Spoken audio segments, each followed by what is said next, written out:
Alternating current के अंदर आज जो हमने टॉपिक स्टडी करना है वो है वॉटलेस करंट। वॉटलेस करंट के अंदर ही इसकी डेफिनेशन छुपी हुई है, ऐसा करंट जिसके अंदर वॉट लेस हो, ऐसा करंट जो वॉट लेस हो। What is a SI unit of power, यानी कि एक ऐसा करंट जिसके अंदर पावर ना हो, वॉट लेस हो। यानी कि हम कह सकते हैं it is the current for which no power is required to maintain its flow in the circuit. Circuit के अंदर उस करंट को फ्लो करने के लिए किसी भी तरह की पावर रिक्वायर्ड ना हो, तो ऐसे करंट को आप कहते हो वॉटलेस करंट। इसको समझने के लिए हम सबसे पहले पावर का फॉर्मूला देखेंगे पुत्र। पावर का फॉर्मूला है VRMS into IRMS into cos phi.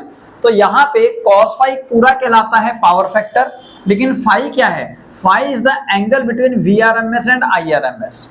अब इसका फेजर डायग्राम अगर आप समझो तो अगर करंट, हम याद कीजिए जो पढ़ा है हमने कि अगर हम करंट एक्स एक्सिस के अलोंग बनाते थे तो वो करंट या तो मैक्सिमम हो सकता है, I0 हो सकता है, या IRMS हो सकता है।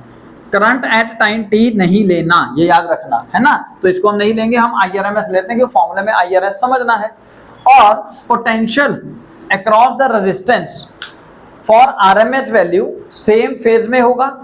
पोटेंशियल अक्रॉस इंडक्टर 90 डिग्री आगे होगा, पोटेंशियल अक्रॉस कैपेसिटर 90 डिग्री पीछे होगा। ये फेजर डायग्राम है आपका पुराने वाला, है ना। अब इसके 3 केस आपको बताए थे। एक केस में VL की वैल्यू VC से ज्यादा थी, एक केस में VC की वैल्यू VL से ज्यादा थी, और एक केस में VL और VC की वैल्यू बराबर थी। लेकिन हमें यहाँ पे देखते हैं क्या केस चाहिए। So let we take LCR circuit in which VRMS leads IRMS by angle phi.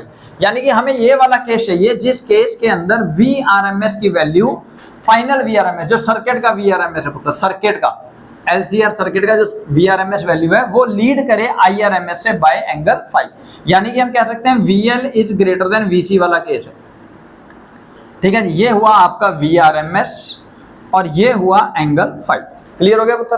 अब हमने यहाँ पे डायग्राम ड्रॉ किया पुत्र सिर्फ VRMS और IRMS जिसके बीच में एंगल फाई है।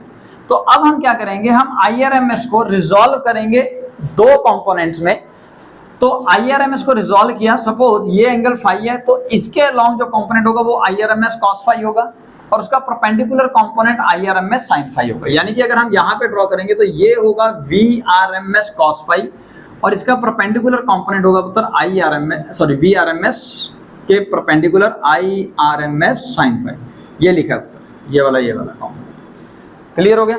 अच्छा, अब हम एक एक करके इन दोनों कंपोनेंट्स को स्टडी करेंगे। सबसे पहले पावर का फॉर्मूला लगाएंगे VRMS ये वाला इनटू IRMS cos फाई, ये वाला कंपोनेंट करंट का, ये वाला कंपोनेंट, ये वाला कंपोनेंट। ठीक है जी, into cos of angle between these 2 terms. अब इन दोनों टर्म्स के बीच में एंगल कितना है? 0 degree, because both are parallel to each other. तो cos 0 की वैल्यू 1। तो पावर का फॉर्मूला आ गया पुत्र VRMS into IRMS into cos phi into 1। तो यहाँ पे आपके पास कुछ ना कुछ पावर कंज्यूम होगी, पावर आएगी। ठीक है जी, इस कंपोनेंट की वजह से। अब हम दूसरा कंपोनेंट लेते हैं। So P average equal to VRMS into IRMS sin phi. अब आप देखिए VRMS और IRMS sin फाई, ये वाला कंपोनेंट, ये इन दोनों के बीच में एंगल है 90 डिग्री। तो आपको पहले बताया फाई बेसिकली क्या होता है, phi is the phase that is angle between VRMS and IRMS।